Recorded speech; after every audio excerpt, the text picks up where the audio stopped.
So we're going to officially say welcome to the 2021 year in review, our journal for this past season, and what a season it was.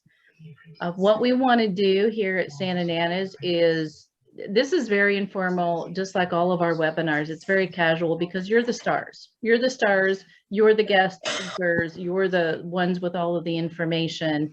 And we can't wait to hear about everybody's season, what worked, what didn't, what you're gonna change going forward, and lessons learned and all of those good things.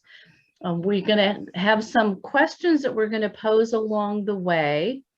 And as always, let me start by sharing. Oh, here we are. This is who started it all. Santa Nana, our friend, our visionary, Lucky Royce. She's the one behind all of this, and her presence and her energy and her vision is what pushes all of us, and so we always want to keep her ever present in everything that we do. So we're going to start with a poll about the season, and because Zoom doesn't actually show this as we're recording, I'm gonna read the questions out loud, but you should be able to see these questions. Tell me if you cannot. Yeah. Okay, great. The first question is, what kind of format did you have for your visits this year? Were they all in person? Were they virtual? Were they recorded visits? Click all that apply. And then the second question is, what types of visits did you have? And there's several different options there: family visits, corporate visits, parties, parades, shopping centers, school daycare, charity, drive-bys, and something other than that. So we want to get a flavor for compared to 2020, when there was a real shift to virtual visits, how things shifted over this past year. We click on it.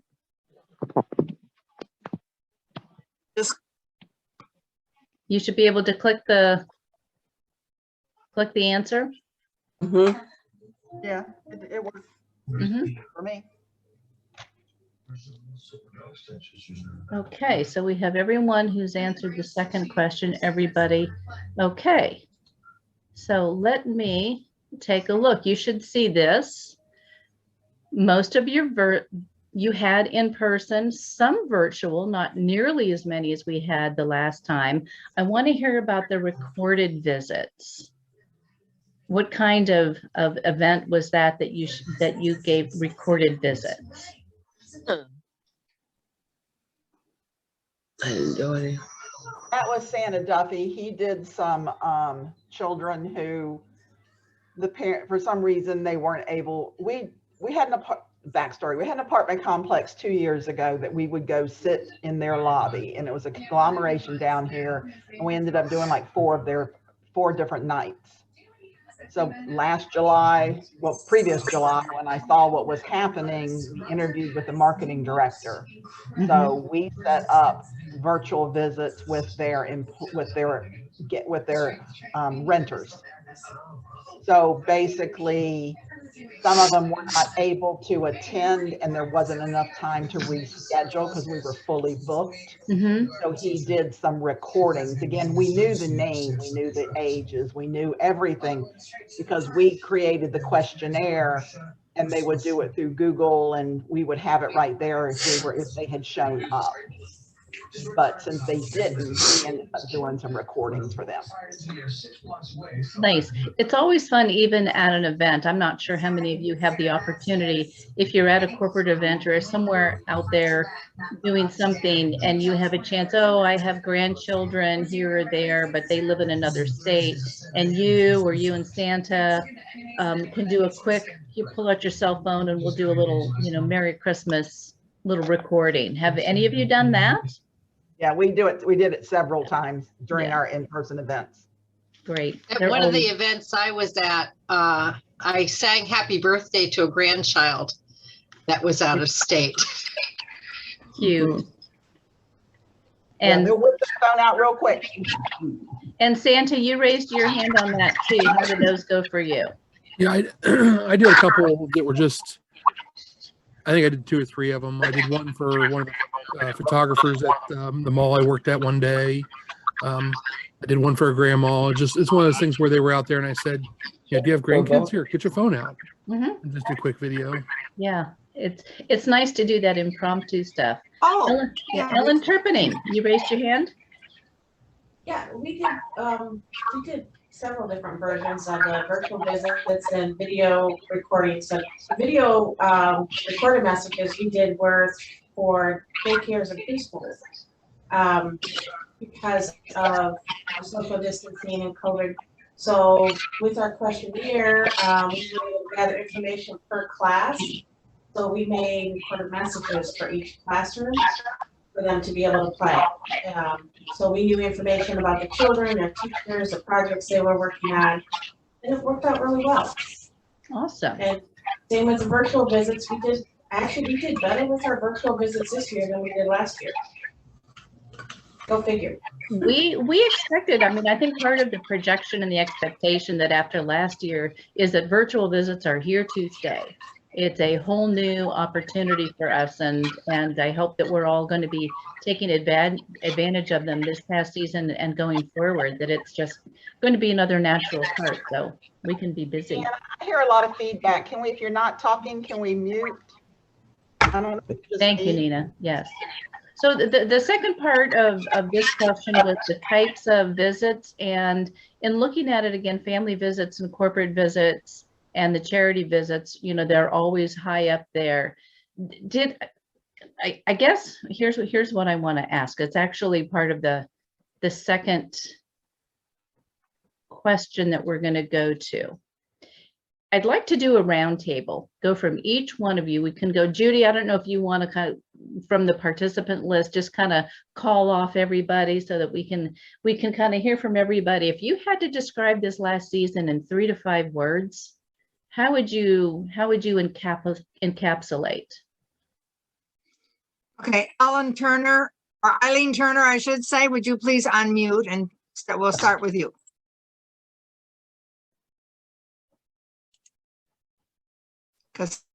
Can you unmute yourself, Eileen? She's talking and I can't hear her. Eileen, unmute yourself.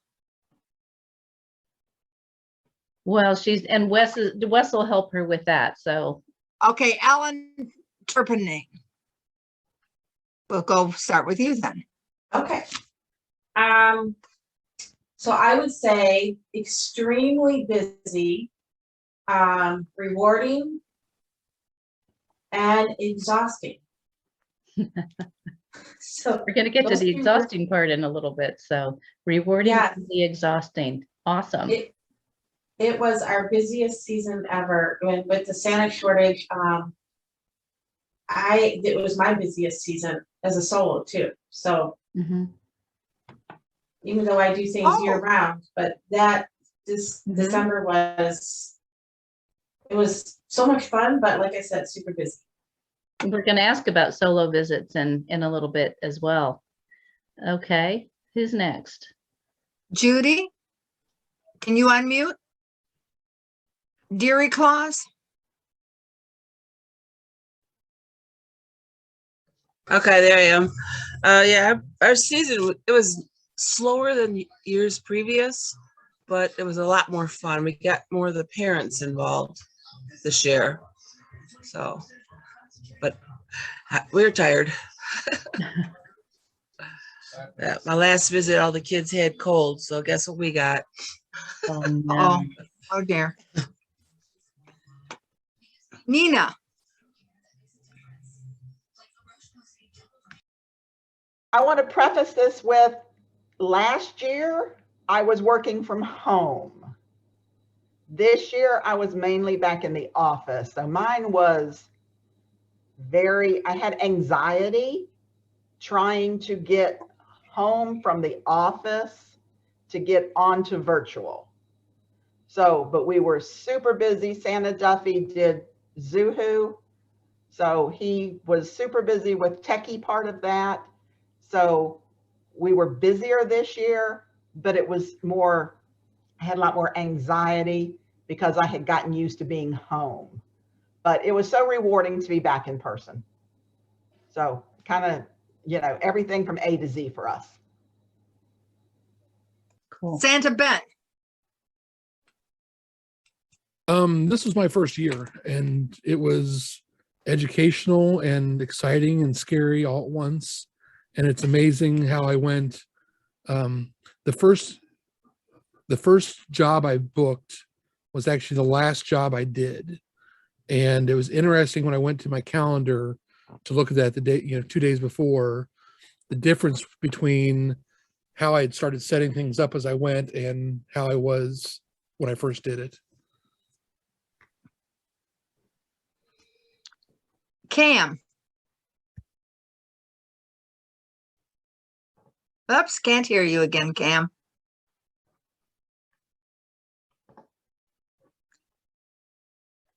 Cam, I can't hear you. Can you unmute? I'm working on it. Did you get it? There we go. I couldn't find it. Oh, well. Anyway, it was a totally awesome, incredible season. And Wow. the reason for that is I worked with 9 or 10 different Santas, and many had never worked with Mrs. Claus and never saw any benefit to a Mrs. Claus. And by the time we finished, he said, wow, that was really fun. And I learned quite a few things from you. So it was just great. Fantastic. We'll talk about that in a little bit as well, about the, Santa Ben, this is for you as well. Please, we really, leave. please don't leave. We would really value your opinion. And we need to hear all sides and stuff. So please don't leave. Yes, this is for Santa's as well. Ellen Strike. Strike. It's strike. and like Eileen baseball. Turner, yeah, Eileen Turner has figured out her mute. Oh, okay. Let's let Eileen Turner go first and then we'll get Ellen. Okay, first of all, instead of hitting mute, my browser went down, I hit disconnect to the, but for Santa Ben, I have Wes sitting here, so there's another Santa here, just so he knows. In describing our year, I would say it was fantastic, it was exciting, busy, and neat to see everyone again, because we got back with many of the families we had done. Also, earlier you had talked about the recordings. For about 5 years now, we have been doing recordings, especially at one of our adult parties. They all look for Wes and I to do a video for their kids. This year, I had him volunteer. We volunteered for my sewing group. We have a big Christmas luncheon, and he came down and surprised them. And a lot of the ladies, of course, grandmas, all did videos for their kids. And the newest thing was one of the grandmas kissed him, and the kids were yelling, "We're getting Santa for a grandpa. We're getting a new grandpa, and it's Santa." So, yeah, so that was new as far as the group went. But I would say, yeah, it was exciting, and we had a great time this year. Very busy. Ellen Strike. Hi. Mine was fun. It was frustrating. It was long. I tend to be more of an event Mrs. Claus. I'm not sure quite if that's the right thing to say. Like for the last few years, I worked at Busch Gardens. This year I was at Enchant Christmas. So they're big events as opposed to a corporate party. And I like that fits my personality. But it was fun, it was frustrating, it was exhausting. I always enter the season being really excited to do it, and by the end of the season it's like, I'm not going to do this anymore. You know? And then by next year I'm ready to go again, and that's where I was. Virginia, I need you to unmute yourself on. Hello there. My name is Virginia Poole, and my husband does Santa Claus, and I do all the behind the scenes stuff, and am also an elf instead of a Mrs. Claus. But our season was incredible, and typically last minute, everything started to pull in together, and it was also very draining. We had a lot of traveling we did this year that we haven't done before, and then it would be also to say amazing. It was absolutely incredible to do it. It's our 5th year doing it, and it's our third year, dear. Our 3rd year as a real beard. Yep. That kept up with bleaching his beard and doing things like that in order to keep up with the season. So it was great. Wonderful. Kathy, go ahead and there you go. It was my first year, so it was kind of scary for me. I had a Santa that asked me to work with him, and he'd never worked with a Mrs. before, but he's been Santa for over 15 years. So he taught me a lot. It was fun to work with him. I fell at 2 different places, so that was kind of embarrassing, but I had a good time. I've done that. Okay, too. and Carol Baker, please. Hi, mine had new opportunities and new approaches, and sometimes amazement, because I did one event that had over 200 in not an extremely large location, and Mrs. Claus was one of only 4 people masked. Wow. Wow. But it was Okay, interesting in that I got to do story times at a mall, and wow. Mrs. Claus got to sit in the big chair after story time with each Santa that was there the times that I was there.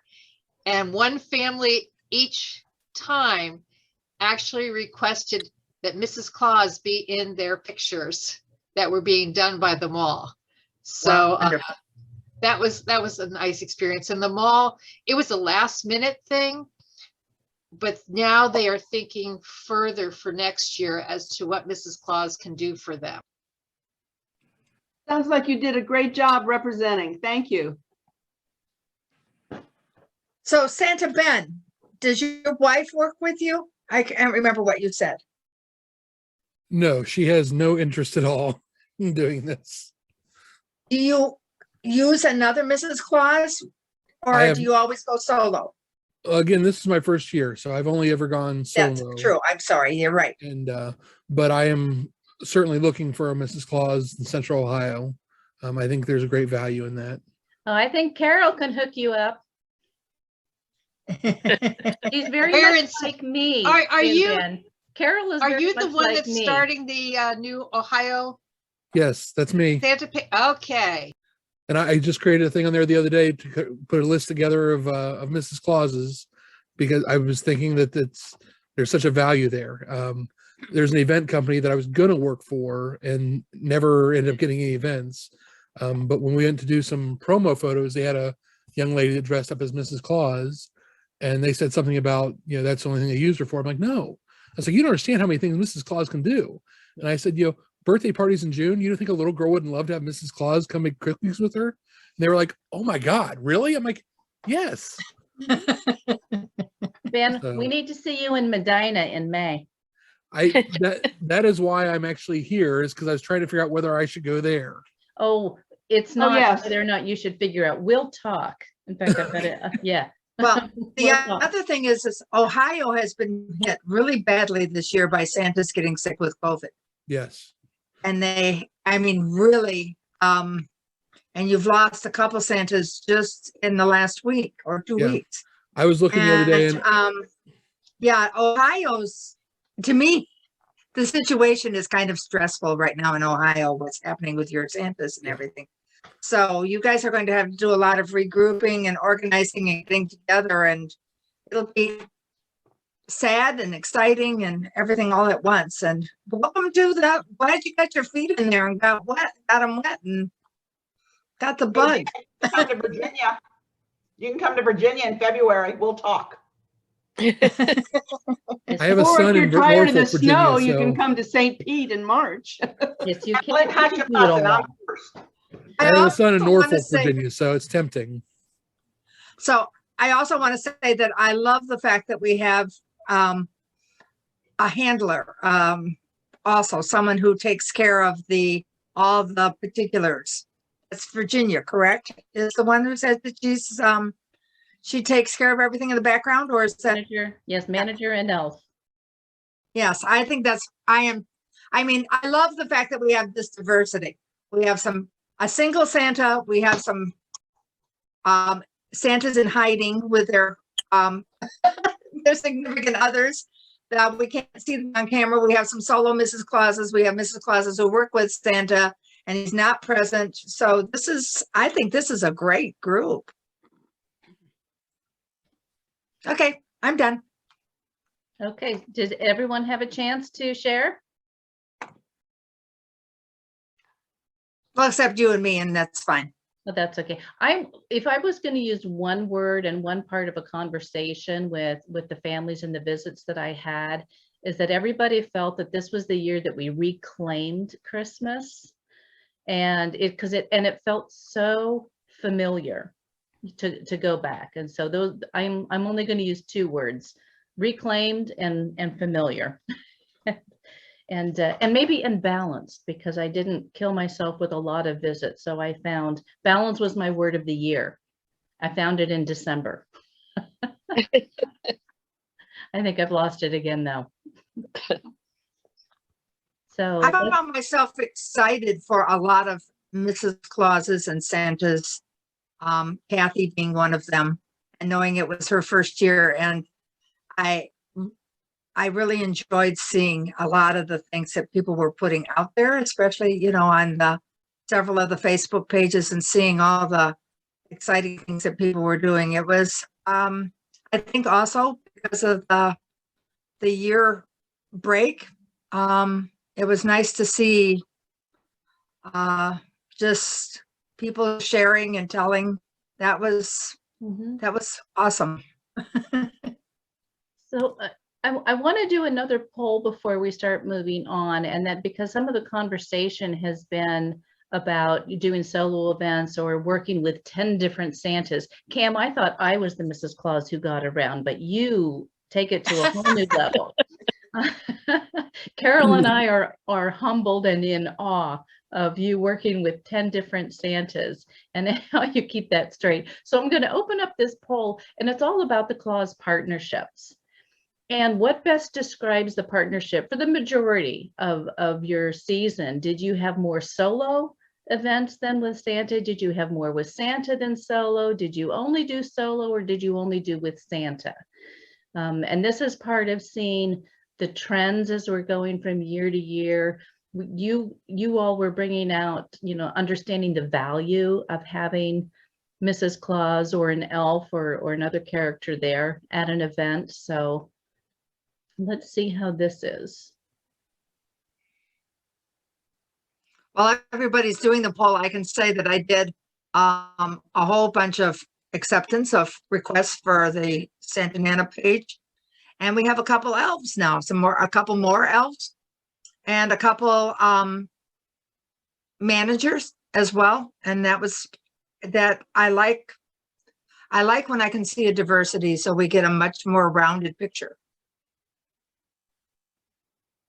Well, let's show you what this did. It's pretty darn even, isn't it? As far as between the more solo and more with Santa, that partnership seems pretty equitable. I'm thinking. So the more solo visits than with Santa. What types of events?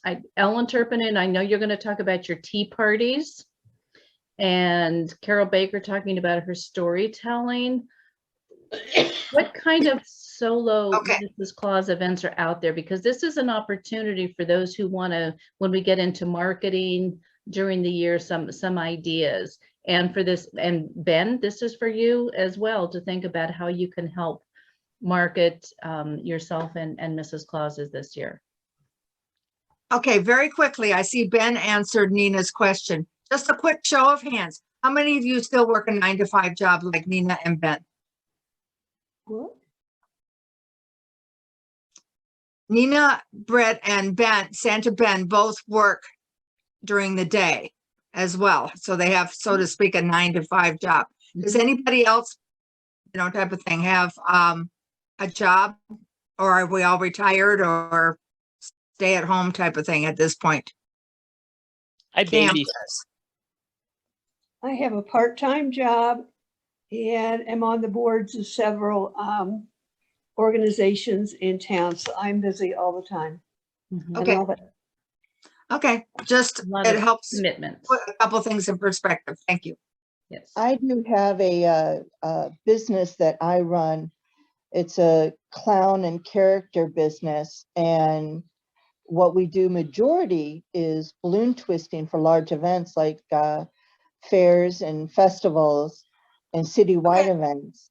But Wow. when it comes to the Santa situation, my husband takes that over in November, and we just switch gears when October is over. That's the end of the balloon twisting, and we go right into Santa Claus, and the elf just helps along doing her business as the balloon twisting elf and doing entertainment as an elf while keeping Santa up and running. Okay. Virginia, I'm a clown too. I'm Sparkles the clown, and my husband is Duffy. But Oh, again, wonderful.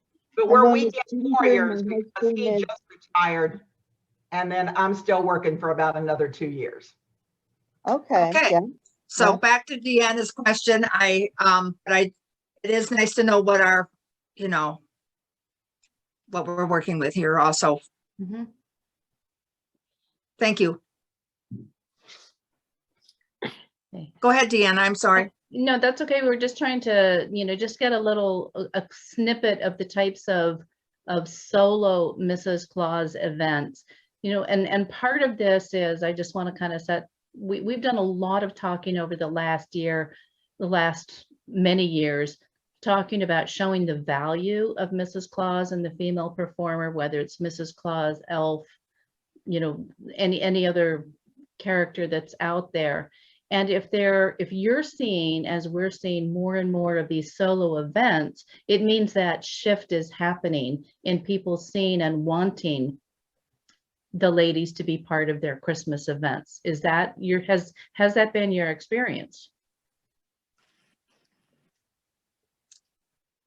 We can also do that from the, from like Wes, I know, who has done some solo and taken Eileen with him for others. And then we have Santa Ben, who is a champion for us and telling them, no, Mrs. Claus is a good thing. We appreciate that. So, Carol, you raised your hand. I do story programs like at libraries and preschools and now at the mall, but I also do home visits as a solo Mrs. Claus. And it's funny how I got into that. I was doing other events and I had stopped, and I gave my card to a lady right before Christmas who was fascinated about the idea of Mrs. Claus. They always had Santa at their family party. And I got a phone call from her in March, and this has been over 4 years now. And I have no idea what happened, but all she said was Santa got weird. oh no. And they switched to Mrs. Claus for their parties. And now I do, instead of a party, because of COVID, I've been doing home visits for her grandchildren. Awesome. And so some families are finding it, and this is nothing to Santa Ben, but some families are finding having Mrs. Claus come into the home less intimidating or concerning than having Santa come in. Yeah, and a lot of that will come back to the age of the children and the experience and the exposure that they've had to Clauses in past years. Okay, let's see what our next question is going to be. what worked well for you this year? And did you face any obstacles, anything unforeseen, unexpected, like, holy moly, I don't know what I'm going to do with this? And how did you overcome it to make what could have been a failure into a really cool opportunity or a lesson learned?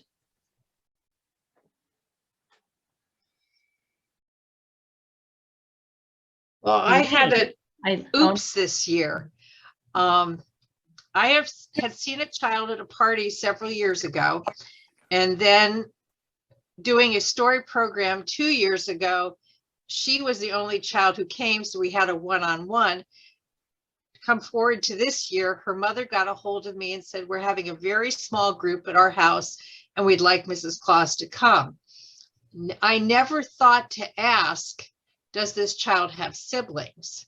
And when I brought a little gift for the hostess, I found out the hostess had a little sister.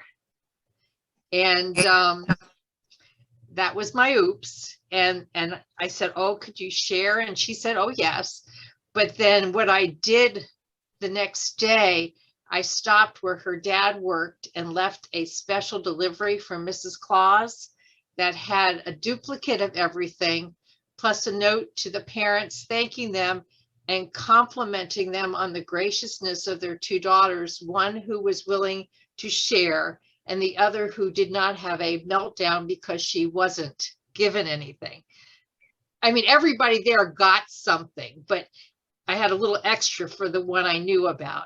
So that was my oops. I was very fortunate that the children were very, very charming about it all, but I was able to use it as a follow-up contact to the parents and acknowledging the raising of their children. Everybody won. That's a great turnaround. Eileen Turner, I saw you were raising your hand.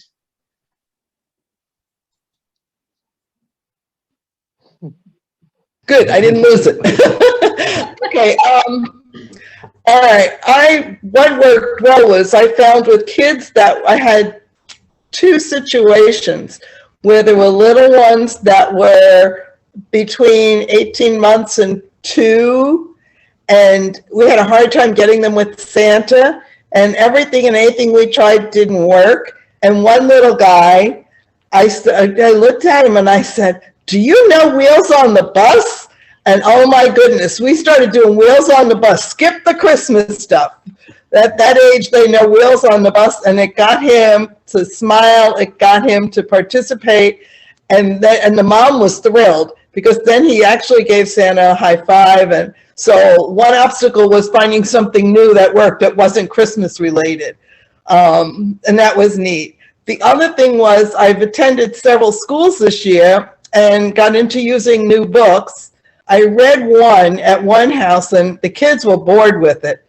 So I stopped using it as a read aloud. But I used the cover. It's the myth of Santa's beard. And I'd say to them, oh, look at Santa's beard. Doesn't it look nice now? And then I'd go into, this is what it used to look like. This is what our elves drew. And it was the cover of the book where it's all real long. And the kids got their little snippets. And I gave them one of those little plastic ornaments, and they got to put their snippets in the ornaments, and the parents could hang them on the tree. So that was something new that worked really well, those two things. And we also used props with the house that Santa built. We did that one, but we did I had a real set of bells, and I used the Minion fart gun for the little boy. So whoever got to do the little boy got to do the fart gun. And they loved that. That was a new gimmick. So that was kind of neat doing those. But that was, I don't know, we didn't have any other. I think our biggest obstacle was trying to get Christmas Eve organized because everybody kept calling. Somebody called Wes at like 1 o'clock that morning wanting to know if he could do it, or messaged him at 1 o'clock. Wanting to know if he was available to do Christmas Eve. And he was booked from like 10 in the morning till like, I don't know, he got back a little after 11 that night, and he was gone all day. How exhausting. It was, yeah, it was a lot of last minute people looking for Santas. It's the year of reclaiming Christmas, I'm telling you. So, Ellen Tiffany, you raised your hand. Thanks, Ellen. Eileen. So I had two things to think for next year. One, my husband and I was one of the home visits, and they had gifts to pass out, which usually is not a problem. We haven't had a challenge with that. And they had all the gifts set out, by the garage, and we filled up the bag and that. What we didn't know, and they didn't tell us, is they had two other girls there that were not part of the family going with those gifts. So here we are, we passed out these gifts, and these girls didn't have any gifts. And that was heartbreaking. Thank goodness I went to Dollar Tree. They had these little wrist bells that sometimes we'll use when we sing songs and all that. So quickly whipped those out and handed them those bells and told them the story about the magic of the bell and hearing the bell throughout. We just embellished on that, but it was like, boy, I'm so glad we had those bells in my bag, because that would have been heartbreaking. I mean, still, it wasn't like what the gift that the rest of the family got, but that was something that we have to think about and have something just in case. And then the other challenge we had, our state still isn't fully open. Finding a bathroom. It was like impossible to find a bathroom. So, you map out everything, for your visits and going through that. And I thought we mapped out bathrooms, but they weren't open. So now we have to, along with mapping them out, call and make sure they're open. Because we ran into a couple challenges where there was no place to go to the bathroom. And that's hard when you're booked from 8 o'clock in the morning till 9:30 at night. And those are the kinds of things. I mean, that's an important thing to kind of factor in, because the fast food places or the public places aren't open, and we all hate the idea of having to ask a family party before we start. Do you mind if I use your little closet room? And that happened to one of the Santas that I worked with this year. He'd been going all day, and by the time we connected for a family visit, he said, I can't go out there and be out here for an hour without using the bathroom. So thank goodness the families are very gracious about things like that. Ellen, I'll tell you one thing that worked for me is my doctor's office has urgent care right next to his office. And I know urgent care is usually open till 10. Lately, it's been closing at 8. But just because I know that's there, and when you go in the door, the restroom's right there before you get to urgent care. So I run in there a lot when I'm out that way. I know that area though. So, but if there's an urgent care, or if you could Google urgent care and there's one nearby, you might be able to pop in a place like that and go. That's a good idea. So many of you have talked about, having something for the children there, or do you all take little giveaways to give to the children? I mean, we did bells, this year, and I like when it ties into whatever story you're telling, and kind of makes that link. So if that's not something that you do, then it's easy to have an extra supply of bells or stickers or finger puppets, or the belief pins, or something like that. And Ben, as you go forward with this, you'll find out a lot of places, Oriental Trading, Spangle, Stuff for Santa, there's a lot of sites out there where you can get a nice stash. Yeah, we give away all the time. Yeah. Nina, do you have your hand up? Yeah, I did. For one thing I'll go back to it in just a moment, but what we do is that normally the home visits that we go to, we know the number of children, and I'm now pulling this 3-tiered thing that we take the top bag off, and I do have bells in there, and Santa has the coins for the giver children.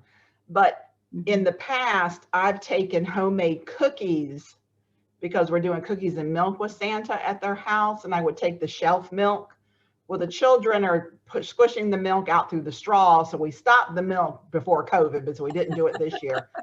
But it's like, you know, and the milk goes flying on the thermos.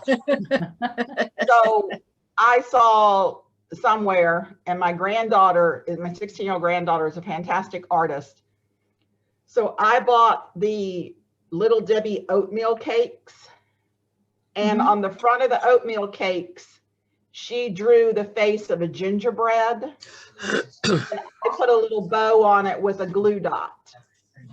So the shelf life was okay with those. No one touched them, because I would normally do homemade sugar cookies that some homemade bakers would bring.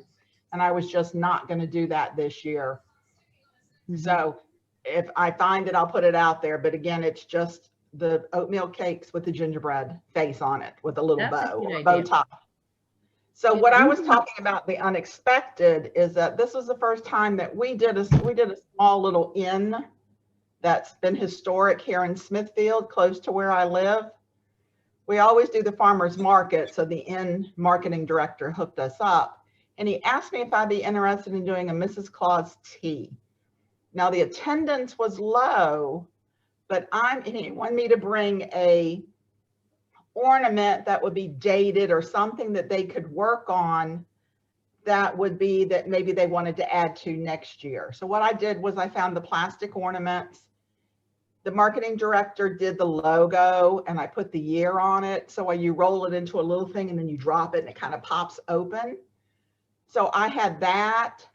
I had things for them to color just for while they were sitting at the table. Brought lots of books, as well as the good old fashioned pipe cleaners with the candy to make the candy canes, the red and the green, you know, the triangled beads. Lo and behold, when I get there, there was probably 15 guests, and they were eating, which I knew they were going to happening. There was only 3 children. Everything else were adults or senior adults. So I was like, oh my gosh, you know, so I had in my bag this little trivia that looked, they were on candy canes. So I put those at every table. So we started talking, but every participant made my craft. But that was oh my goodness, I geared the situation toward children. And now I've got 65, 70, 80-year-old ladies in their red hats and their finery, but they loved it. So, but that was next year, you know, I'm not going to ever assume that my audience is only going to be children. So that was my oops and my aha moment of this year. That's good. So let's move on. We can always come back when we open it up at the end. I want to make sure that we get some other perspectives of some of these things that happened last year.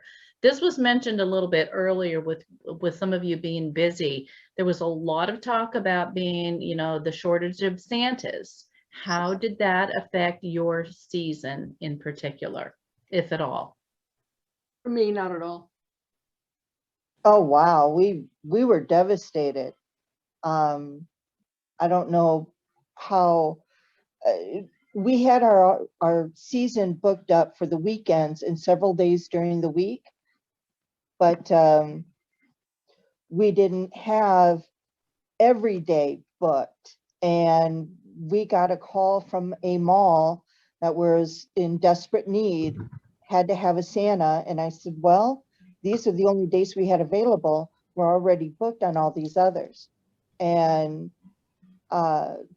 after we got booked for the mall for the extra days, we even had more come in with home visits that popped in to fill in a little bit of the times that we did have 2 hours here or 3 hours there. And the problem made it where we were traveling from one side of the state to the other side of the state to another part of the state, all within one day. And we did a lot of traveling this season. And it was Where are you, Virginia? What state are you in? Iowa. Iowa. Oh, that's okay. It's Wow. you got a lot of traveling there. Yep, we did. Yeah. we did. Yes. So So- my question too, because I'm a person who likes data, and but I think a lot of what's behind the shortage is opinion, in my opinion. And what do you think, or what has your experience been as far as the reason for the shortage? Was it that it was a short month with only 3 weekends? Was it that there was an increase in illness? Was there an increase in concern from the clause community? What was driving, in your opinion or in your experience, why there was a shortage of Santas? In Santa our Ben, please. area- Oh, Can we go to Santa Ben first, please? Is that okay? Absolutely, yes. I'm sorry. I think the shortage is multiple things. I think one is the fact that there was not a lot of Santa visits last year. And so there's a need or a want for the Santa visits. So there's people who kind of do it every year, but not really, who didn't do it yet last year, who now really want to do it. There is a shortage of Santas who are not going out because of coronavirus. So they're not visiting. Here in Ohio, we've lost 10 Santas in the last 12 months. And so there's that. And I think and then once you start that, then you have, the word gets out that there's a shortage. And as the news media is doing these stories that there's a Santa shortage, there's people who never considered hiring a Santa who are like, oh yeah, let's get a Santa. You know, because it's advertisement really. And so all those things, they made it like a perfect storm of what it was. And one of the things I ran into, I was actually getting ready to go to an event, and a buddy of mine called me and he said, I've got a friend my neighbor, who had a Santa coming and he didn't show up. Can you come? And I told him, I was like, well, I'm going to an event now. I wouldn't be able to get there till 9 o'clock at night. And he's like, I think that's okay. And I went to the other event really fully expecting to get a message saying that he showed up while I was gone.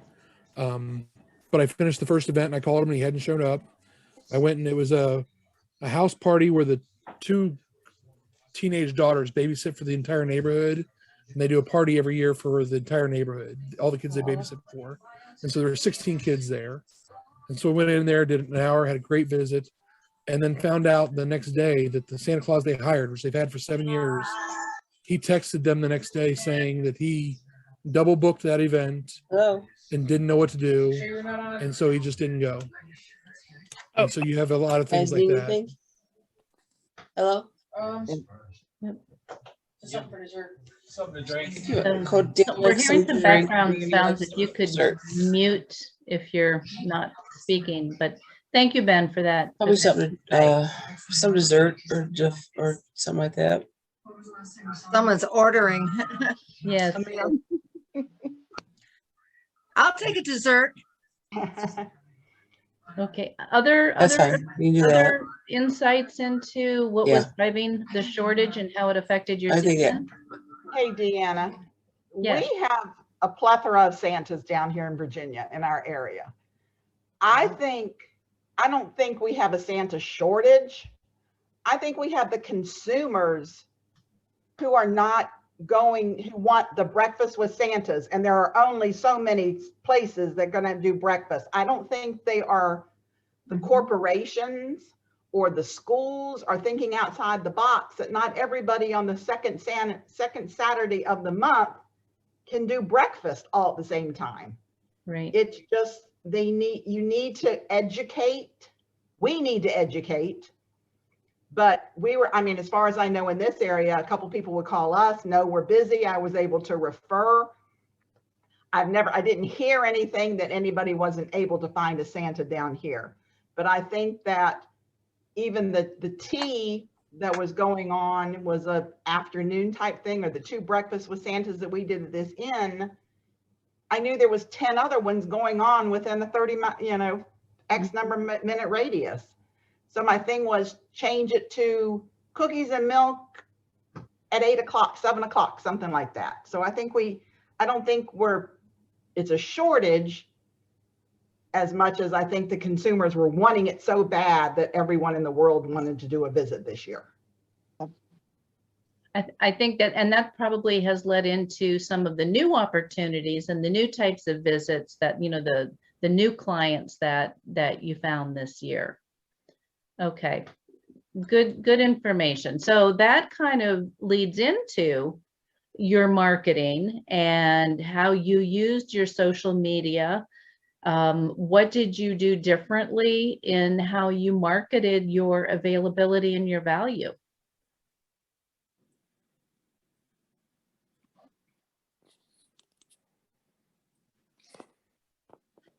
Gotta start picking volunteers. I'll start then. I posted stuff on Facebook and I got a few visits that way, but the bulk of my visits came from Gig Salad. I started a free account there, and I was getting 2, 3, 4 inquiries a day of events through that. That's great. Gig Salad is, yeah, they've changed their whole pricing structure as well. And this was someone who asked a question about a marketing and a rate sheet. Was that someone who's listening in tonight? I don't want to hop over and break down who asked that. That wasn't us. No. Could you ask that again, please? So yeah, there's some background sounds. So someone had posed the question for tonight to talk about a marketing and a rate sheet. Marketing and what? Hold on, I'm going to mute everybody. Okay, Deanna, I'm getting an echo from you.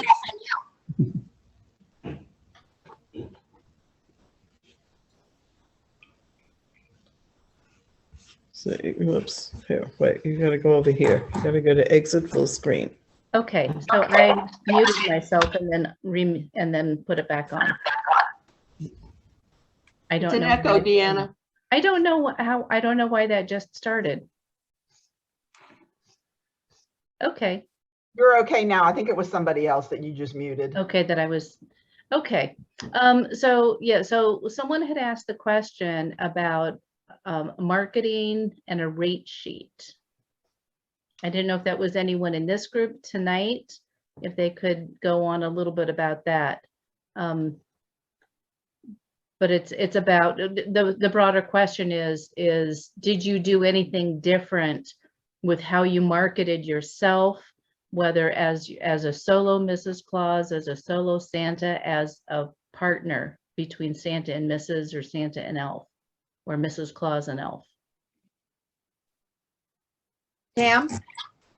I did something really different in that we were going to have a parade. And one of the things that I told people was sponsorship. They would sponsor Santa and Mrs. Claus. And part of the sponsorship was that we would come to their business and be Santa and Mrs. Claus for at least 30 minutes. So it was in all the publications that went out, and we did get sponsors. The parade was canceled, but I held on to my commitments. And it Good for you. just worked out fine. Nice. That's fantastic. Eileen. Okay, one of the things that worked for me was I got Wes to say how many children, and when there were 10 or more children, It was about 6 or 5. oh, down to 6 or 5, when it was, several children, he would say, I recommend you get Mrs. Claus, and then he'd go into all that I would do.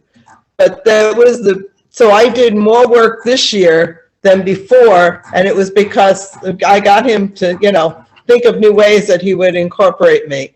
And he told them I'd take them to separate places, but that part didn't work. It was better to have him move rather than me move. But that was one of the things that worked. Otherwise, we advertised basically, he did Gig Salad, but we're not going to do that again. He found he got enough from our website and from Facebook that we don't need to do Gig Salad. It definitely. The other thing he did is he has limited his area of service. And so he doesn't spend his days going from one end of the valley to the other. We have a few families that live about 20 miles away. Other than that, we keep everything in our area, about good 10 to 15 miles at the most. And that really has helped because he can see more people and not be driving back and forth. So with the cost of gas and everything, we're not all over the place. We're lucky enough to stay in our own area. Well, So they that get a chance to see more families too when you're. we do, yeah, because you're not spending all day driving. And with 7 million people in the Phoenix area and probably 75 miles from one place to the other, if not more. Yeah. So we are definitely limited. Even for next year, he's got it on his page already that, on the website, that he's not servicing the other areas. He's only servicing, the surrounding towns where we are. So, but, we have enough to keep us busy, and it's a whole lot less wear and tear on us. Great, thank you. So the next question is, we've had a series of webinars throughout the year and a lot of conversations on Facebook and anything that you've done in your other sites. How did you, some of this has bubbled up a little bit tonight, but how did you add new activities or new props or new stories this year based on all the conversations that you've had last year? Kind of fits into the next question as well. Did you do anything new? I stole Ellen Strike's little mice in the box. How did that work? Steal, oh my gosh, it was so neat, except here's the thing. Here's this cute little, I don't know if you have it nearby. I've already tried to put some things away, but they're these little finger puppets in a red velvet box. And so for the little shy toddlers who don't want to go visit Santa or even possibly don't want to visit Mrs. Claus, you have these little finger puppets, and then you lift up the lid and say, meet my friends. Well, these little toddlers, they wanted to pull them out of the box. Well, see, the trick, Deanna, is you have to keep your hand on the lid. And when that happens, you pull them in and close it up because they're afraid. They're afraid. Thank you. He's so big. The toddler is so big. So then they can kind of peek out. Well, and Santa named them Peanut Butter and Jelly. Some of my mice have names. Okay. But, it was very cute, but more of the toddlers than not wanted to. They pet them, but then they wanted to grab them. So I need lesson learned. Keep the lid handy. Yes. Deanna, this year we added Olive, the Other Reindeer book. And what I did is the previous year I use, they're about this big, but they're metal shower curtain hooks. And my granddaughter, I pay my grandkids to do all my prop stuff. So that's how they earn money. But I tied bells to it, so they had their jingle bells. So we started singing jingle bells, and they all had their bells that I sanitized each time afterward. And whenever we got to the section of when we were doing Rudolph, All of the Other Reindeer, I stopped them and started reading the book. And then we talked about how Olive, and then during the middle of the book, they sing. So I was able to take props I already had and add it to that book. And if anybody hasn't seen the illustrations in that book, it's one crazy little dog. So Olive is a dog who wants to be a reindeer, whoever hasn't seen. But it's Olive, Olive, the Other Reindeer. All of the Other Reindeer were taken right from the song. Right from the song. But again, we start with the song. I let them have the props. They jingle their bells, and then I stop them and pull out the book. We go through the book, then we finish the song. So again, that was a new book for me this year, but one of my old tried and trues is still Are You Grumpy Santa? And they love them still. Awesome. Who else? Who else did something new with your activities or props or stories? Well, I took Nina's energy stick, turned it into a spirit stick. And I have to admit with shamed face that it took me a while to figure out that I have to complete the circuit for it to work. Because I was trying it on my coworkers, and then it wouldn't work. And I'm like, well, damn. But finally somebody said, Ellen, and I'm like, oh yeah.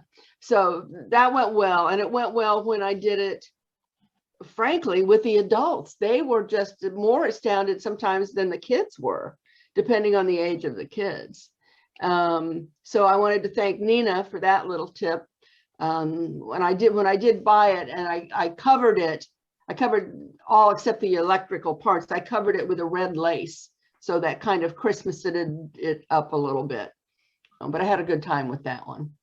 So But what now she's I know if talking they about is- touched it, were they going to get shocked? I'm like, Yeah, it's a clown prop that it's got magnetic at the end, and you just have all the children hold hands. And person has to be holding one end, person has to be holding the other end to make the complete circle. And as soon as someone let go of the hand, it's got little, like, it looks like little lightning rods going through it. You can buy it at any clown site.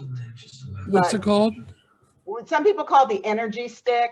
you can get it from a guy named Steve Spangler, which is different than Spangles the Clown. Yeah. And it's called an energy stick. They run about. You'll also Pay find with it them. in any of the educational things because it's considered helping teach physics and the circuitry. Yeah. And yeah, And we've used them for years. yeah, I had never even heard of them until Nina brought it up at one of these little coffee clutch things, whatever we're calling this, cafe. A cafe. That was a hit. So we expanded for ourselves. We expanded several things. Number one, Jackie Chamberlain had posted, a friend of hers made these eraser boards, and they're beautifully done. And it said one side was Mrs. Claus caught me being good, I think.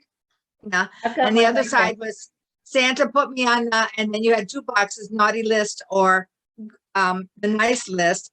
And then there was a space down below, and I would put the date on it. Now, when we were doing corporation type things such as country clubs and stuff, that was an extremely big hit because the parents wanted their children to, you know, they'd look at them and they'd say, no, they're on the naughty list. And I said, no, I'm going to put you on the nice list, you know, and I go, big check. And then we put the date on. And so when they held it up, the older kids were like, you know, you got them to come into the picture because can you hold the nice list thing? And the other is that the picture is now dated. So they know that when they look at that picture in the future, oh, this was 2021 that we did this. Another one that worked really well for me was I bought from the clown Steve. What is Steve's last name? It begins with an F. I've forgotten it. Nina? Who? Steve. F. Yes, Yeah. So he has a little rabbit in a magic hat and a puppet. And I'm very blunt. I said, I'm not a ventriloquist. This is just a puppet like my story. And I have a story about a rabbit who's Santa's helper. And I said, and he's very shy. And so I did this a lot with shy children, and I would hide him down in the thing, and then he'd come back up and then he'd hide again. And he would be so afraid and he would shake and stuff like this. And I had everyone came up to see and be with Santa or me, except for two children out of everyone we saw this entire year, this entire season. And then the last one I used was the fart gun and Sal Lizard's story about the spinach cookies. And that was a big hit amongst everyone. And every once in a while, the children. So I used a lot of new props that I got from here because it was pointed out to me by one of our customers is that, could you come up with another story? Because you may not have realized it, but you've repeated the same story twice, 2 years in a row, and they get old real quick. And it was like, oh, I didn't realize that I had. And I usually keep a journal. It tells me everything I've done, but evidently I missed that one. And so the fart gun is a big hit with everybody. And we did a daycare and the kids were like, we just read a story about reindeer farts, and so they went running over to get the book and stuff. So I used a lot of new props that worked this year, in my opinion. And I really find that I will be using the board over and over again because it definitely was a big help. And then at one party we were at, there was a Grinch. So he would say, I'm going to get in this picture because I'm on the nice list. And then the kids and I would whisper him, and I'd have one of the kids erase it. And we put naughty, and we put it up and the kids would hold it up in front of him and I'm on the naughty list. And then they'd laugh, and then we'd change it to nice list for them. and stuff. And so we had a lot of fun playing with some of these props this year, and it was very interactive and well, I don't know what to say profitable, but because that makes it sound like it's something that you're earning money from, but it worked out very well. Created a memory. This year, when I was at the mall, because it was a large open area, there's a book, there was an old lady that swallowed a bell. And it's a tiny board book, but it's that wonderful repetitive story about an old lady that swallowed something. And I had props that I said, oh, parents, you have to be involved in this. I need your help. And I had them each holding the bell, the bow, the gifts, the sack. And whenever we reached that part of the story, they had to hold up their item or ring their bell. And it triggered the kids repeating what the word was because they had the visual. It got the parents involved, and then also drew attention in that large open mall area more than just sitting and reading a book. How fun. Mm-hmm. Great. Who else used something new this year? Eileen. Oh, and then Ben after Eileen. Okay, we ordered, and we did, Best thought it was kind of late, but we ordered it. If anyone has seen, Roberta Wells does embroidery on towels, and she had a picture of a Santa with the towel over his arm, and it hung down and it said, "Baby's First Christmas." And Wes was like, all right, get it. You know, we don't have any babies anymore, you know. And I'm like, well, you're going to meet people along the way that's their baby's first Christmas. Nice. And he's like, all right, you know, we'll get one or two. We can't count how many times we do that. We had to pull it out. You know, we carried it in a plastic bag and everything, and we were constantly pulling it out. It went over so big with parents, because even though they like to put an outfit on that says "My First Christmas," or they have a hat, it all gets scrunched up. You never really see it. But this hung over his arm, and then the baby was held above it, and it really went over big. It just won parents' hearts. And she had a whole slew of selections on what the designs to put on it and how she embroidered it.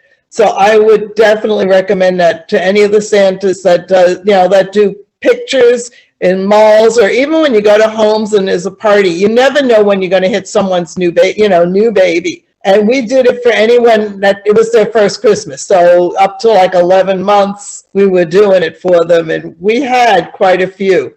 And so it was well worth it. We did that. And the other thing I had, in April, I was at Northern Lights, and I bought a reindeer from Darlene Ray. And so it was really neat to carry that and have it. And I used it all season. So, and I still have my corsage from Santa Nana that I wear too. So yeah, it's kind of neat. There's different things, and also, but there's a lot of things out there, and just watching different pictures and different people, you get all sorts of new ideas. So for those of you who may not be aware, Darlene Ray was a very active and important part of the Christmas community, and we lost her in early November. Yeah, it was November, December. I mean, it was just about the beginning of the season, really. Yeah. She will be sorely missed, and she and her husband, Rex, they would be a vendor at many of the big Christmas conventions. So we'll miss her, but anyone who has a piece of her handiwork will appreciate that. Eileen, I think you have her belt. Don't you have a belt from her? She's muted. I do, but unfortunately it no longer fits, so I have to figure a way to extend it. I did copy it though. Before she passed away, I copied it to make it to go with my dress, because I didn't want the black. I wanted a red, and I had a red like vinyl, like a suede type faux suede. And so I did copy it and made it anyway. I made it narrower for me because I'm short-waisted. But yeah, I do have that. I also have a piece that was from Cheryl when we were at, the Santa family reunion when people were Yep. selling her stuff. Yes. I bought one of those collars. I finished the collar and I have that. So I have some things from other Mrs. Clauses that, you treasure them. You treasure what you get. You have So, okay, thank you. So let's kind of, as we're coming, I know that we're past the hour, all of our webinars Okay. are going. Real quickly, though, Oh, Ben has sorry. been very patient and Oh, raised I'm his sorry. hand like 4 or 5 times. I'm sorry. I'm sorry. I'll stop. I'm sorry. It's okay. Everything was new for me this year, but one of the things I did that worked really well was I got some pictures of reindeer on my phone. And I went into one of the pictures that had a reindeer right up close to the screen, and I put a little red blotch on it. And any of the kids that didn't want to come up close to me, I would ask, do you want to see a picture of my reindeer? And generally they would all say yes. And we get there and I'd have them flip through the pictures. And I noticed that it got to the point where I had the kids gathered around, the adults gathered around. We'd get to the one that has the red nose, and in that picture, there's another reindeer. And I said, that's Henry. That's my oldest reindeer. And then the next picture after that is Snow Cone, my youngest reindeer, 2 months old. That's a little bit, white baby reindeer. But it was a hit. And then even my reviews, people kept commenting that I showed pictures of my reindeer and the view of my office and things like that. And it started off as just something to take up a little bit of time because I was learning what I was doing. But it was a huge hit. So having pictures on the phone is a great way to add to your credibility as a clause. I had the opportunity this year, one of the conversations was about ornaments and tree decorating and your favorite ornament. It's one of my favorite conversations. And I brought out my phone to show, you want to see one of my trees? Let me show you my favorite ornament, and, kind of like go right to it. And it's really effective. Just make sure that you have all of your other photos in a different album. And then as you're scrolling through, if you have them all on an album, you're not going to see your, whatever. I got so many people saying Santa Claus has a phone. I'm like, well, yeah, the elves made it for me. Is it an iPhone? It's like, no, it's an iPhone 12. And they would love it. And I have a shortcut on my home screen. I'm sure it won't show up here, but they go straight to the reindeer pictures. Yeah, you can't see it. Yeah. But, yeah. Work it out and make it work to add that credibility. Yeah. Wonderful. Well, since we're talking about phones, I had one little child this year that didn't believe that I was Mrs. no matter what I said. And at some point she said, she saw that I had my phone and she said, well, why does Mrs. Claus have a phone? So we chatted about that a little bit. And as I pulled it out, I have one of my favorite Mrs. Claus pictures of myself on the back of it as the cover. And awesome. She said, oh, you must be real or you wouldn't have that picture on your phone. So that's what finally convinced her was. Love it. Okay. So looking back over the season, there's if we take a minute to kind of like self-reflect, what did you learn most about yourself, your confidence in portraying Claus, what this is going to do for you in the year and years ahead in your life as a Claus? Kathy, I'm Kathy Fick. I'm going to pick to you, and then to Ben as the newest ones. About you stepped into it like you're on eggshells, very kind of hesitant. Where are you now? I feel comfortable with Joe because he told me things in between sessions and stuff, or like we did a classroom, or we did 23 classrooms of kids.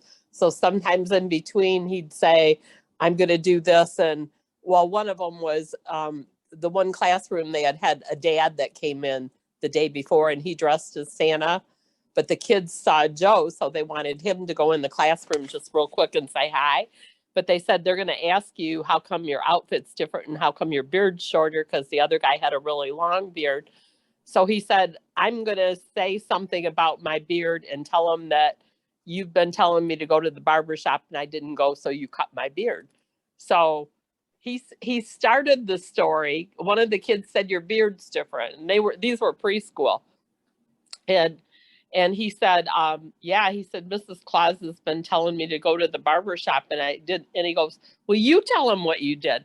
So I said, he didn't go to the barber shop like I told him to. So I just took the scissors and I cut his beard, and the kids all just cracked up. But Joe told me I need to be more outgoing and louder when I go into a room, because I just kind of felt like I didn't know exactly what he wanted me to do. And he had a little story that he told each of the kids, each of the classrooms.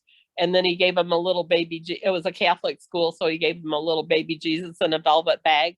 So I helped pass things out and that kind of stuff. And he really tried to include me, but sometimes I wasn't prepared for what he asked me to do. So I think I just need to get more experience and more confidence.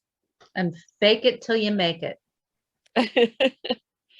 That's the thing though. I can think of, well, I should have said later, but when somebody puts me on the spot, I'm not comfortable up in front of people. And it's like, I don't know what to say. But with him telling me ahead of time, I'm going to do this and you tell him this, that helped a lot. And that really speaks to, especially when you are working with a new Santa, or, you know, Cam's harem of Santas, you know, your backstories and your relationship and your chemistry and your conversations, they're all very unique. So to have those chats ahead of time about what this, you know, especially if it's a more seasoned Santa who wants to do it this way or is used to doing it this way, and you're coming in, you know, at first, and then as the more confidence you get, the more you do this, you're going to add to what that story is, and it's going to create an even better story because it's going to be the two of you. So you'll build that chemistry, you'll build that story, and you'll be a partner and not a, you know, you know, fill this in, say this, you'll know. And if he even asked me throughout, we did 3 events together, and he even asked me after a couple of the events, what was the hardest part for you? And what do you think you could do different? So, and he said he really wants to help promote Mrs. Santa's also, and he'd never worked with a Mrs. Santa. And he had asked me to go to Caledonia up toward the Upper Peninsula. And that Saturday I had another meeting. I had missed 3 dental meetings, and I'm like, I really have to go to this one because I missed the last 2 because of Santa things. So he asked another, I think her name was Sean, and she lives in Jackson. So he asked her to do that event with him. And then he told me a little bit about that too. So it all helped. And he was very understanding and very, he tried to include me when I wasn't expecting it. And, you know, just like he had me come over and sit down on the bench next to him, and he was kind of in the middle of it. And when I sat down, I knew I wasn't sitting stably. So I went to move and I slid, and I felt him put his arm around me, but it was just, I think my skirt slid, the velvet slid on the bench, and I was on the floor, and, you know, and that happened to be 2 different, I was going upstairs, and I have a really hard time with stairs because I had my hip replaced 2 years ago, and I've been having trouble with it. And we went up the stairs twice, and it was like a double set of stairs both times. And I got to the very top step and wiped out. And he said, he made the comment about sometimes you just can't get your foot up high enough for that last step. So I don't know if that's what happened or not, but he was very understanding. And I'm like, he's not going to ask me to do this next year. I'll bet he will.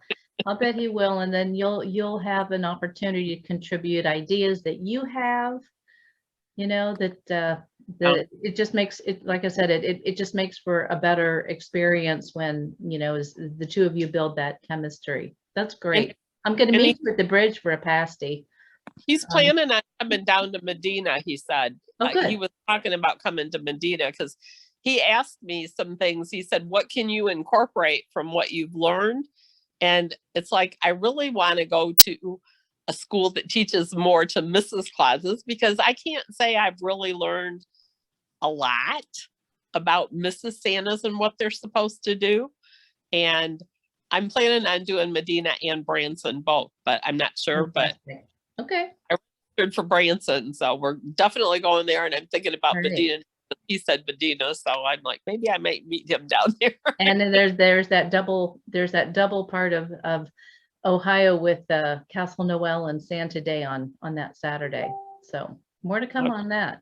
Santa Ben, your greatest insight as you finishing up your first year. Unmute, please, Santa Ben.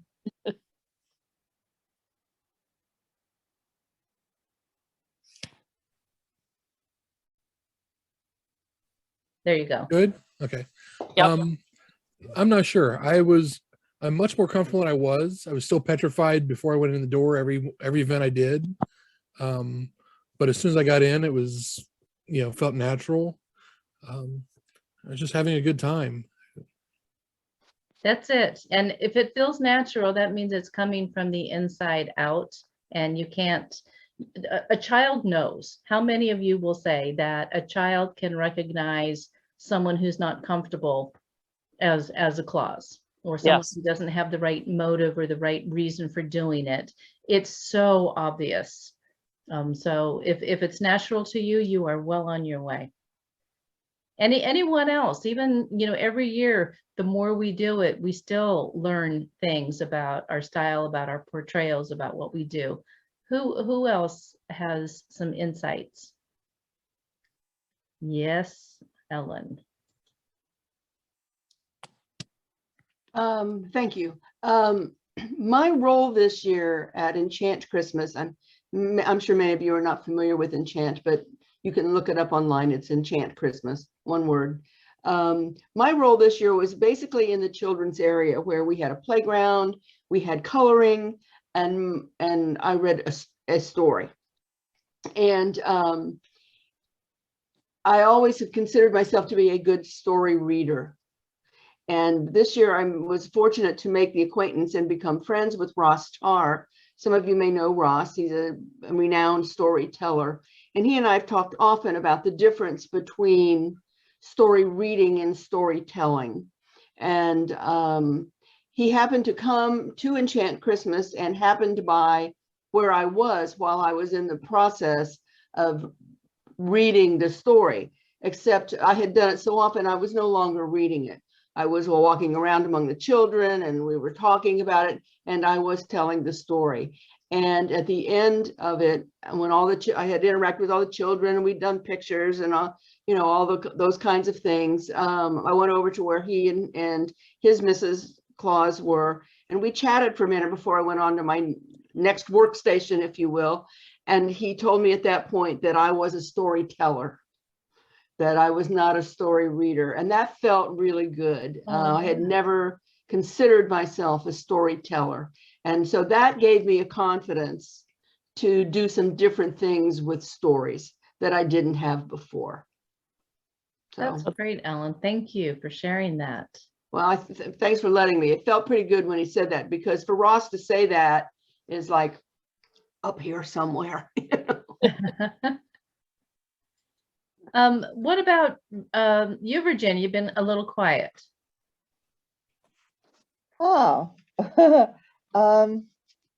what we've learned is not to spread ourselves so thin that it becomes harmful and unhealthy for ourselves. Our Santa ate his weight in cough drops because his throat was so sore from talking to so many children. And you don't realize how much interaction you have with them until halfway through the day, and you're almost hoarse because you've spoken so much to so many kids.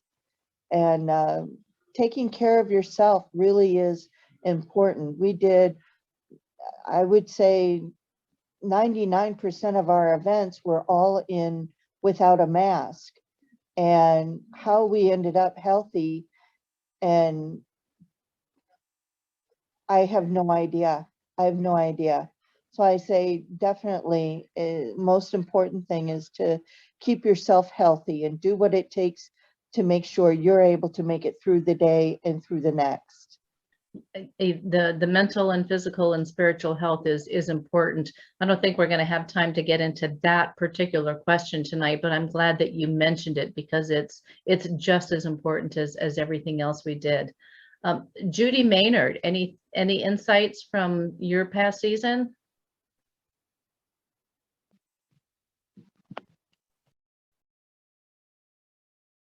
Yeah, I think I did a couple of things. First of all, we did a senior home, and they weren't getting anything from them. There was just nobody there to visit with them, really.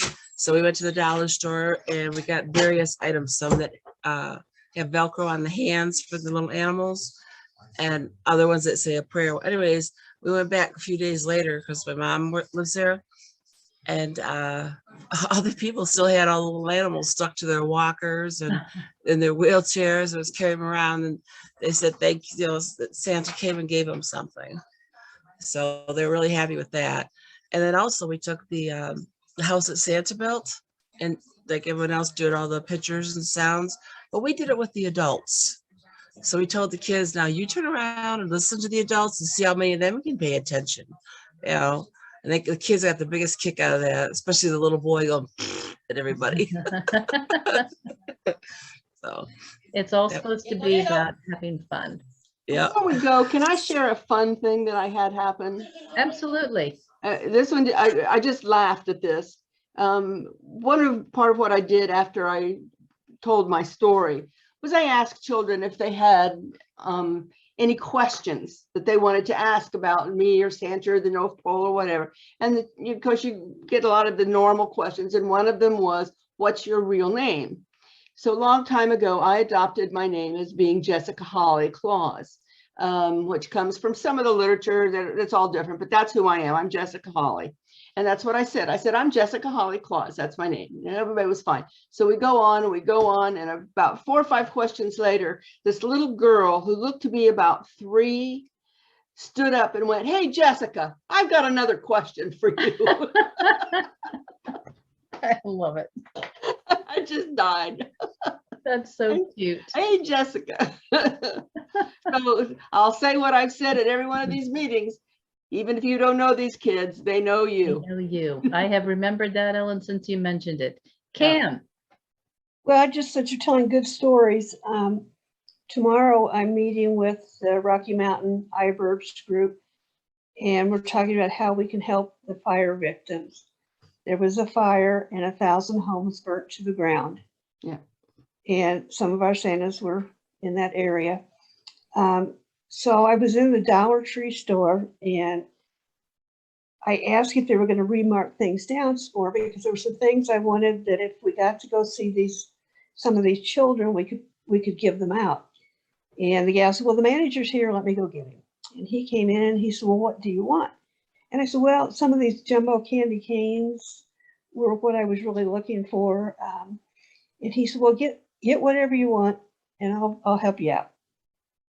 I didn't know exactly what that meant. So I got a bunch of jumbo candy canes and some Christmas suckers and things. And when I got to the cash register, he pulled out his credit card and he paid for everything. Wow. Nice. So what I'm trying to say is don't be afraid to ask. I was in Michael's today and talked to them about what they're going to do with their leftover stuff. And they do grab bags. And he's asked me, I don't know if this will happen, but he asked me what I had in mind. And it was these little crafts they had that you could give kids. And he said, if there are any left by February 1st, we put everything in a grab bag and I will make a grab bag suited for you. So I'm just saying this, don't be afraid to ask. They've got to get rid of stuff too. You're right. You'll never know if you don't ask, but the idea to do something like that, usually, you know, my thought has always been, well, when it's no longer on the shelf, it's gone back to storage somewhere and it's not an option, but you're right. Absolutely ask. So in our closing couple of minutes, a lot of this, we talked a little bit about that, and that came up in it. You had asked about washing and styling wigs. Judy, did you want to take like a minute and talk about what you do for washing the wigs Because that was Okay. a question that was asked. I still occasionally wear a wig. I have like a Paula Young or a wig company one, and I can tell you that the investment into wig shampoo is worth it. I mean, and it's not that expensive. But when you consider a little bottle for $8, you're like, wow, I could. But I can tell you that the wig shampoo, I put it in the sink, I wash it around, I rinse it, I take it, I put it on my hand, I shake it like this, I set it onto the foam head, and it styles itself, and it is shiny, it is clean, smells good, and it's wonderful. The other thing I can tell you is that I bought an inexpensive Mrs. Claus dress that was velveteen. So it's just flocked velvet. And our dry cleaner, who is a miracle worker, said, I won't touch this. And it's so bad that it would run and turn my fur pink just sitting there with my hands on my lap. Mhm. And I, out of desperation, took and just did the collar with cold water and my wig shampoo, and then used a gazillion towels under it so it didn't get onto the red and dye. And the wig shampoo, I ended up doing my cuffs, the bottom of my dress, and the collar, and everything came out shiny. It looked like I took my $3.50 fur brush that I got from Spangle the Clown, it out, and it looked like I had a brand new outfit. I can tell you that the wig shampoo, you can get it just about any store that sells, especially like extensions or anything else like this for people, cosmetology places. I'm guessing that Sally's would carry it. Yeah, they do. It's definitely worth the purchase. I can't tell you how brand new everything looked, for sparkly clean, not just clean, but because sometimes soap, no matter how hard you try and do baby shampoo or whatever, leaves a dull finish. And this did not, and it was wonderful. Those are the experiences that I had. As far as styling a wig, if you have a natural hair wig, I know that Carol sends hers back to the manufacturer who makes her beautiful wigs. And they reset them and stuff for her. At least that's the last I knew, because when I was talking to her one time at C.W. Howard, they were picking up her wig and restyling it for her and cleaning it. But a good salon can also style your wig and wash it and care for it properly. I wouldn't go to necessarily, one of these places in the mall that the cosmetologists come and go, but I would take it to a good salon and have them style your wig for you and wash it and make sure that you get professional care for it. If you've put that much money into a yak or natural hair wig, Yeah. put the money into it to have it done professionally and have it done well. Do not try and cut corners there. There's cut corners someplace else, but don't cut it there. And those are my suggestions. And while we're on the subject of wigs, and you kind of were asking, you were getting feedback from some of your clients about what worked and what didn't, and getting feedback is so important when it comes to wigs. Not every wig, not every style is going to look good on us. So please ask for feedback. Make sure that it's not showing your hairline, that your hair isn't sticking out, all of these things that we tend to always want to be so encouraging and so complimentary about. You look great. But what I really want to say is, can you please stick your hair up a little bit, or, or just it needs to shift a little bit. We have to be honest with each other, or we won't get better. And it's just gonna show. So ask for feedback from a good peer, from a good member of your family, from someone on Facebook, or give anyone a call, find a mentor, someone who will give you really good, honest, constructive feedback.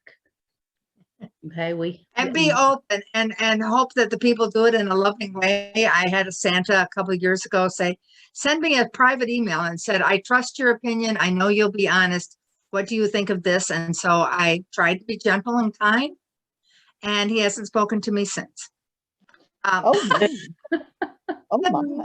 He didn't really want the opinion. As a matter of fact, there were like 5 of us, and 3 of us were very honest, and all 3 of us have said, no, he won't talk to us now.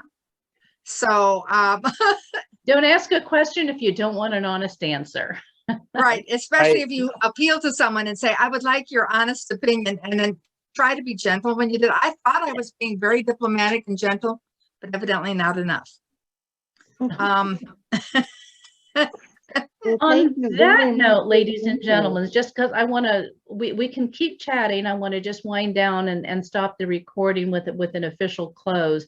But who would like to have the last official word of our 2021 journal? Merry Christmas? No. I think we might want to give it, oh, Santa Ben is on the phone. So I think we might, who should we give the last word to? Okay. We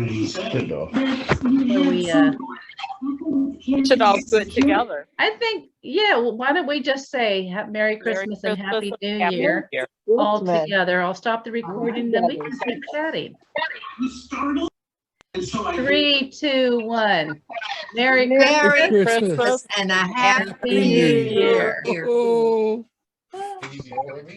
Let me find out how I got that first. Wow, better. Merry Christmas. Thank you.